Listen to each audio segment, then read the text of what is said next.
जय श्री राम दोस्तों, कैसे हैं आप सब लोग। काफ़ी टाइम बाद मुलाकात हो रही है। कोई बात नहीं, होता है यार, थोड़ा बिजी था मैं और अपडेट नहीं कर पा रहा था। बिजी क्या था, चलो छोड़ो, ठीक है, बात की बातें हैं। अभी अपन शुरू करते हैं, ठीक है, एक न्यू चैप्टर और 11th क्लास से स्टार्ट करते हैं। कोशिश करूँगा कि अब डेली वीडियोज़ एक दिन छोड़ करके वीडियोज़ डाल सकूँ या अपडेट डाल सकूँ। चलिए शुरू करते हैं। तो हमारा जो आज का चैप्टर है उसका नाम है quadratic equation. Quadratic equation, okay. तो बहुत ही प्यारा चैप्टर है, बहुत ही प्यारा चैप्टर है और इस चैप्टर से IIT JEE में बहुत अच्छे क्वेश्चंस पूछे जाते हैं। लगभग 2 क्वेश्चंस पूछे जाते हैं, तो इसलिए क्वेश्चन बहुत इंपॉर्टेंट है, ठीक है। तो चलिए शुरू करते हैं क्वाड्रेटिक इक्वेशन। और क्वाड्रेटिक इक्वेशन से भी पहले अगर हमें कुछ पढ़ना है तो उस चैप्टर का नाम है पॉलिनोमियल इक्वेशन। क्या नाम है? Polynomial equation. अब ये पॉलिनोमियल इक्वेशन क्या होती है? 8th 9th का एक पॉइंट है ये। आपने 8th 9th में इसको पढ़ रखा है, मुझे अच्छे से याद है। 8th 9th में ये हुआ करता था और मैंने खुद पढ़ाया बच्चों को, तो कोई इतना वो बड़ी इशू नहीं है। पॉलिनोमियल इक्वेशन का मतलब है कि हमारे पास कोई fx है, a0 x की power n plus a1 x की power n minus 1 plus a2 x की power n minus 2 plus a3 x की पावर n माइनस 3 प्लस, चलो एक और लिख देते हैं, n minus 4 plus dot dot dot plus an x की पावर n माइनस n। हमने यहाँ पे एक पॉलिनोमियल लिख दी, आपके सामने पॉलिनोमियल लिख दी। पॉलिनोमियल के बारे में बताने का इतना कुछ वो नहीं है कि क्या क्या चीज़ें हैं, क्या x क्या है, ये सब चीज़ें तो आप पहले से ही सब जानते हो, इतना कोई बड़ा इशू नहीं है, ठीक है। चलिए आगे देखते हैं। अब हमारे पास एक पॉलिनोमियल गिवन है, fx equal to a0 x की power n plus a1 x की power n minus 1 plus a2 x की power n minus 2 plus a3 x की power n minus 3 plus dot dot dot dot. अब जरा इसमें 2 बातें छोटी छोटी। पहली बात तो ये, सबसे पहली बात करते हैं डिग्री की। सबसे पहले बात किसकी करते हैं? डिग्री की। और जो दूसरी बात करेंगे वो बात करेंगे a0 a1 a2 dot dot dot an की। ये क्या है, इनके बारे में भी बात करेंगे। चलिए सबसे पहले बात करते हैं डिग्री की। तो हाईएस्ट डिग्री, तो हाईएस्ट डिग्री कितनी हो जाएगी? n is the highest degree of polynomial. यानी किसी भी पॉलिनोमियल में जो सबसे बड़ी डिग्री होती है वही डिग्री ऑफ पॉलिनोमियल होती है। और दोस्तों सबसे इंपॉर्टेंट चीज़ है, भूलना मत, जो पॉलिनोमियल होता है वो ऑलवेज 1 वेरिएबल होता है। जो पॉलिनोमियल होता है वो ऑलवेज 1 वेरिएबल होता है। इट मीन्स अगर मैंने यहाँ पे fx लिखा है तो ये x के टर्म में ही पूरी इक्वेशन होगी, और अगर मैं यहाँ पे y लिखता तो ये पूरी इक्वेशन y के टर्म में होती। यानी कि अगर यहाँ पे x लिखा है और बीच में कहीं पर y घुस जाए, z घुस जाए, तो वो पॉलिनोमियल नहीं होगा, ठीक है। a0 a1 a2 की बात करते हैं तो ये सारे के सारे बिलोंग करते हैं रियल नंबर को। किसको बिलोंग करते हैं? रियल नंबर को बिलोंग करते हैं। और इसका मतलब है कि ये सारे होते हैं कांस्टेंट। क्या होते हैं? कांस्टेंट होते हैं। ये सारे के सारे क्या होते हैं? कांस्टेंट होते हैं। उम्मीद है कि यहाँ तक आपको बहुत अच्छे से समझ में आ रहा होगा। आगे बात करते हैं। अगर हम थोड़ी सी आगे बात करें, तीसरी बात करें, तो बात नंबर 3 ये है कि ये जो a0 होता है, यानी कि जो पहला टर्म होता है, इसको बोलते हैं लीडिंग कोफिशिएंट। क्या बोलते हैं? Leading coefficients. Leading coefficients. Leading coefficient it means lead मतलब जो लीड कर रहा है, जो क्या कर रहा है? लीड कर रहा है। लीड मतलब कैप्टन। लीड मतलब कैप्टन। जैसे किसी भी इंडियन क्रिकेट टीम में लीड कौन करता है? रोहित शर्मा, या फिर कोई भी कैप्टन हो वहाँ पे किसी भी टीम के लिए। फुटबॉल टीम में भी एक कैप्टन होता है, हॉकी टीम में भी एक कैप्टन होता है, जो लीड कर रहा है, जो क्या कर रहा है? लीड कर रहा है। तो a0 जो होता है वो हमारा क्या होता है? लीडिंग कोफिशिएंट होता है। और a0 के बारे में ऐसा कहा जाता है कि a0 जो है वो कभी भी 0 नहीं हो सकता। a0 जो है वो कभी भी 0 नहीं हो सकता है। मतलब 0 नहीं हो सकता सर, मतलब क्यों नहीं हो सकता? कोई यार कोई रीज़न होगा, कोई बेसिकली कोई प्रॉब्लम है उसको, या फिर क्यों भाई? ऐसा कुछ नहीं है। a0 0 सिर्फ इसलिए नहीं हो सकता है क्योंकि अगर a0 0 हो गया तो वो जो पॉलिनोमियल है, वो जो है पॉलिनोमियल है वो हमारी 1 डिग्री की नहीं n डिग्री की नहीं बचेगी। क्यों?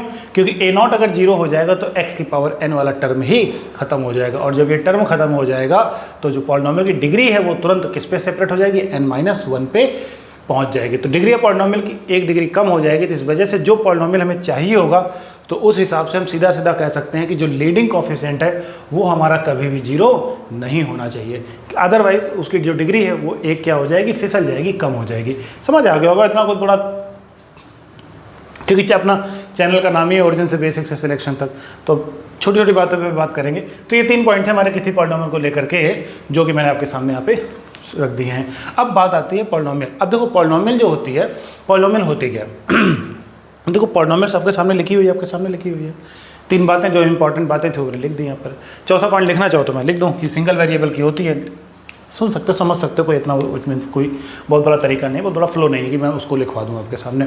चलिए आगे जो बहुत खास बात करने वाले हैं वो बात करते हैं। सबसे पहले पॉलिनोमियल में एक नेचर होता है। पॉलिनोमियल कैसा एक नेचर होता है? एक नेचर होता है कैसा कि पॉलिनोमियल एक तरीके से ये एक अर्थवॉर्म की तरह ट्रीट करती है। अर्थवॉर्म मतलब केचुआ। आप सभी लोग जानते होंगे कि केचुए को अगर हम बीच से कट कर दें तो वो 2 केचुए में परिवर्तित हो जाते हैं, मतलब 2 का अलग अलग खोपड़ी आ जाती है, ठीक है ना।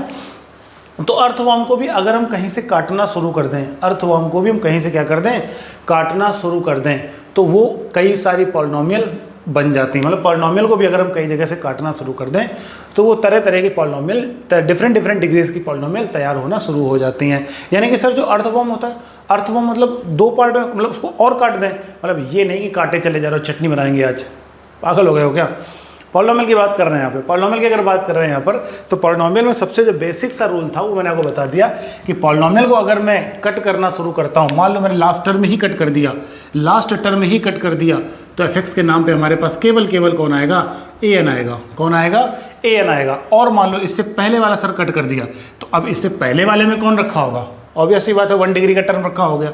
मान लो वो हमारे पास पॉलिनोमियल आ गया, तो कितना आ जाएगा? an से पहले an - 1 x प्लस का an आ जाएगा। कितना आ जाएगा? an आ जाएगा। सर एक और ले लो, मैंने कहा चल भाई एक और कट लगा दिया, तो यहाँ कितना आ जाएगा? an - 2 x की पावर 2 आ जाएगा। यहाँ पे कितना आ जाएगा? 2 आ जाएगा। यहाँ पे कितना आ जाएगा? an - 1 x आ जाएगा। और यहाँ पे कितना आ जाएगा? an आ जाएगा। यानी कि अगर हम इस तरीके से कट लगाते चले जाएंगे तो हमारे पास डिफरेंट पॉलिनोमियल्स राइज होती चली जाएंगी, आती चली जाएंगी। कोई प्रॉब्लम है किसी को? कोई प्रॉब्लम नहीं होगी, बहुत ही बेसिक सी बातें हैं। तो इस तरीके से हमारी पॉलिनोमियल क्या होती है, बनती चली जाती हैं। तो सर अगर मान लो यहाँ पे हम पॉलिनोमियल को पूरी की पूरी लेके चलते हैं, भाई पूरी क्यों लेके चलनी? अपने के चैप्टर का नाम क्या है? Quadratic equation. और क्वाड्रेटिक इक्वेशन का मतलब क्या है? जिसकी डिग्री कितनी हो? 2। जिसकी डिग्री कितनी हो? 2 हो। अब बच्चे क्या करते हैं, सर थोड़ा सा इसको देख के डर लग रहा है, थोड़ा इसको रिस्पेक्ट से लिख दीजिए। मैंने कहा कैसा रिस्पेक्ट से लिख दीजिए? तो आप लोगों ने कहा कि सर इसको थोड़ा सा रिस्पेक्ट दे दीजिए। मैंने कहा कैसा रिस्पेक्ट? आपने कहा कि इसको इस तरीके से लिख दीजिए। एफ इक्वल टू, मैंने पहला टर्म ए लिख दिया। पहला टर्म क्या लिख दिया? ए लिख दिया। This is a constant, this is a constant. ध्यान से समझना मेरी बात, ये हमारी क्या है? कांस्टेंट है। मतलब कैसा सर? मैंने कहा भाई तेरे से बोल दूं कि मान ले f1 की वैल्यू बता, तो तब भी ए ही बोलेगा। अगर मैं तुझसे बोल दूं कि f2 की वैल्यू बता, तो भी आप ए ही बोलोगे। अगर मैं आपसे बात कर दूं f ऑफ 2024 की वैल्यू बता, तो भी कितना आएगा? ए आएगा। तो भी कितना आएगा? ए। यानी ये फिक्स है, ये फिक्स है। यहाँ तुम दुनिया का कोई भी नंबर डाल दो, यहाँ पे आप दुनिया का कोई भी नंबर डाल दो, आंसर कैसा है? फिक्स है। आंसर कैसा है? फिक्स है। इसीलिए इसको कांस्टेंट बोला जाता है। इसीलिए इसको क्या बोला जाता है? कांस्टेंट फंक्शन बोला जाता है। सर कांस्टेंट फंक्शन की जो डिग्री होती है वो क्या होती है? कांस्टेंट फंक्शन की जो डिग्री होती है, जैसे आपने कहा कि यहाँ पे जो पॉलिनोमियल है उसकी डिग्री कितनी है? n है। जो आपने पॉलिनोमियल कही उसकी डिग्री कितनी है? n है। तो यहाँ पे अगर कांस्टेंट फंक्शन की बात करें तो कांस्टेंट फंक्शन की डिग्री कितनी होगी? तो कांस्टेंट फंक्शन की डिग्री अनडिफाइंड होती है। कैसी होती है? अनडिफाइंड होती है। ओके, चैप्टर पूरा पढ़ेंगे वहाँ आप समझ जाएंगे इसकी डिग्री अनडिफाइंड क्यों होती है। तो ये बात हमारी पहली थी f(x = an) के लिए। आइए बात नंबर 2 करते हैं। बात नंबर 2 की अगर हम बात करते हैं तो बात नंबर 2 में हमारे पास बहुत ही शानदार सी चीज़ है। क्या? ये वाला टर्म, यानी f(x) जो है हमारा वो कुछ इस तरीके का बन जाएगा ax + b। क्या बन जाएगा? ax + b। ये हमारा f(x) सेकेंड पॉइंट है। अब इसकी डिग्री कितनी है? 1। इसकी डिग्री कितनी है? 1। तो हम इसको बोल देंगे लीनियर। क्या बोल देंगे? लीनियर। क्या बोल देंगे? Linear polynomial.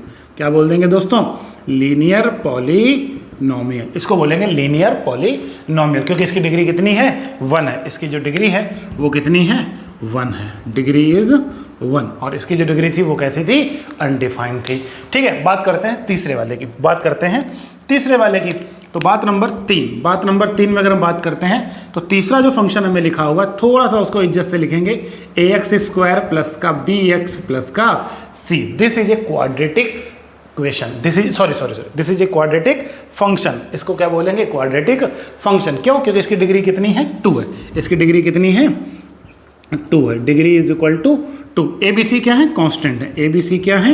रियल नंबर है। ए बी सी क्या है? रियल नंबर है, कांस्टेंट है। ऐसा कोई इसमें बहुत बड़ा इशू नहीं है, आसानी से हमें यहाँ पे चीज़ें समझ में आ जाती हैं। अब एक बहुत ही छोटी सी बहुत ही इंपॉर्टेंट बात मैं आपसे करना चाहूँगा कि f x equal to a x square plus b x plus c. अगर मैं आपसे बोलूँ, अगर मैं यहाँ पे आपसे बोलूँ, यहाँ पे आपसे बोलूँ, क्या बोलूँ कि हमारे पास जो एफ एक्स था वो था ए एक्स स्क्वायर प्लस का बी एक्स प्लस का सी। समझना, अगर मैं इन केस किसी भी केस में a इक्वल टू 0 रख दूँ, a इक्वल टू क्या रख दूँ? 0 रख दूँ, तो एफ एक्स इक्वल टू हमारे पास क्या निकल के आएगा? B x plus C. क्या निकल के आएगा? B x plus C. In case मैं c भी 0 कर देता हूँ, c भी क्या कर देता हूँ? 0 कर देता हूँ, तो एफ एक्स इक्वल टू क्या आ जाएगा हमारे पास? B x. क्या आ जाएगा? F x equal to b x आ जाएगा। एफ एक्स इक्वल टू हमारे पास क्या आ जाएगा? बी एक्स आ जाएगा। यानी ये टर्म कैसा हो गया? लीनियर। ये टर्म कैसा हो गया? लीनियर। लीनियर कैसा हो गया? लीनियर हो गया। अब जरा मेरी बात ध्यान से समझना, एक छोटी सी बात हमें फंक्शन में पढ़ाई जाती है, एक छोटी सी बात हमें फंक्शन में अक्सर बताई जाती है कि अगर किसी फंक्शन में मान लो एफ एक्स इक्वल टू हमारे पास है एक्स स्क्वायर, मान लो एफ एक्स इक्वल टू हमारे पास है एक्स स्क्वायर, और मैं यहाँ पर एक्स की जगह पे माइनस एक्स रखता हूँ, तो F of minus x equal to कितना आएगा? माइनस एक्स का स्क्वायर, यानी कितना आ जाएगा? X square. कितना आ जाएगा? X square. यानी कि F of minus X is equal to आपको मिल गया एफ एक्स। यानी आपने माइनस एक्स रखा, आपको वापस वही फंक्शन मिला। आपने F equal to minus X रखा, आपको वापस वही फंक्शन मिला। इस केस को बोलते हैं इवन फंक्शन। क्या बोलते हैं? Even function. Even function. Sir दुनिया में बहुत सारे इवन फंक्शन होते होंगे। मैंने कहा हाँ, दुनिया में बहुत सारे इवन फंक्शंस होते हैं। जैसे सर एक और एग्जांपल, मैंने कहा मान ले भाई एक और एग्जांपल मैं उठा लेता हूँ, F x equal to cos X. क्या उठा लेता हूँ? कॉस एक्स उठा लेता हूँ। फिर किसी ने कहा सर साइन एक्स क्यों नहीं उठाया? मैंने कहा रुक जा भाई, 2 मिनट शांति तो रख। आपने कहा F x equal to cos X, आपने कहा F x equal to cos X. मैंने कहा ठीक है, एक्स की जगह पे माइनस एक्स चिपकाया, यहाँ पे कितना आया? कॉस माइनस एक्स आया। और ऐसा कहा जाता है कि कॉस माइनस को क्या कहता है? खा जाता है। कॉस माइनस को क्या कहा जाता है? खा जाता है। यानी कि F of minus x equal to हमारे पास कहानी कितनी आ जाएगी? कॉस एक्स आ जाएगी। ओहो, F of minus x equal to कितना आ गया? एफ एक्स आ गया। इसका मतलब है कि इवन फंक्शन। ये कैसा है? Even function. और सर मान लो, सर मान लो, मैंने कहा क्या मान लो? आपने कहा सर मान लो, मैंने कहा क्या मान लो? कि आपने x की जगह पे माइनस एक्स रखा होता, आपने x की जगह पे माइनस एक्स रखा होता किसी फंक्शन में, मान लो इसी में रखा होता, इसी में रखा होता, तो कितना आ जाता? माइनस का एक्स क्यूब आ जाता। यानी कि F of minus x equal to क्या निकल गया था? माइनस एफ एक्स निकल गया था। तब हम इसको क्या बोलते? हम इसको बोलते ऑड फंक्शन। क्या बोलते? Odd function. क्या बोलते? Odd function. अब मैं साइन लूंगा, यानी एफ एक्स के नाम पे अगर अपने को साइन एक्स दिया गया है और अगर मैं एफ ऑफ माइनस एक्स लेता हूं तो ये कहानी में आ जाएगा साइन माइनस एक्स, यानी कि माइनस साइन एक्स। क्या आ जाएगा? Minus sine x. तो ये हमारे पास ऑड फंक्शन है। ये कैसा फंक्शन हमारे पास है? ऑड फंक्शन है। दोस्तों बहुत ही प्यारी सी बात थी, बहुत ही प्यारी सी बात थी जो मैंने आपके सामने की। लेकिन की क्यों? That's question. की क्यों? मैंने कहा भाई इसलिए कि क्योंकि हमें यहाँ पे एफ एक्स के नाम पे क्या दे रखा था? बी एक्स प्लस सी, और सी भी 0 था। अगर आप देखोगे तो सी भी कैसा था? 0 था। चलो सी 0 हो भी ना हो कोई मतलब नहीं, क्योंकि सी के साथ तो एक्स है ही नहीं, सी के साथ तो एक्स है ही नहीं, कोई बात नहीं। F x equal to b x plus c. और अगर मैं माइनस रखता हूँ, चलो सी हटाई लो, सी हटाई लो, माइनस रखता हूँ तो ये माइनस का बी एक्स आएगा, यानी f of minus x equal to आ जाएगा माइनस का एफ एक्स। यानी कि ये जो ए लीडिंग वेरिएबल 0 हो गया है और सी भी 0 हो गया है, तो उसको हम लीनियर टर्म नहीं बोलेंगे, उसको बोलेंगे ऑड लीनियर टर्म। क्या बोलेंगे हम इसको? Odd linear term. इसको क्या बोलेंगे? Odd linear term. दोस्तों कैसा लगा? इसको बोलेंगे ऑड लीनियर टर्म। समझ आया कि नहीं आया? कोई कंफ्यूजन है? अगर कोई कंफ्यूजन है तो कमेंट बॉक्स में जा करके आप रिप्लाई कर सकते हो, और वीडियो को शेयर करो, जितना शेयर कर सकते हो अपने दोस्तों के साथ में। और गर्मी बहुत पड़ रही है, लेकिन मैं कोशिश करूँगा कि वीडियो रेगुलर आपको दिए जाएँ। तो थैंक यू सो मच। अगर आपने हमारे चैनल को अब तक सब्सक्राइब नहीं किया तो प्लीज़ सब्सक्राइब करके जरूर जाइएगा, और प्लीज़ वीडियो को शेयर जरूर कीजिएगा। मिलते हैं नेक्स्ट वीडियो में, तब तक के लिए जय श्री राम।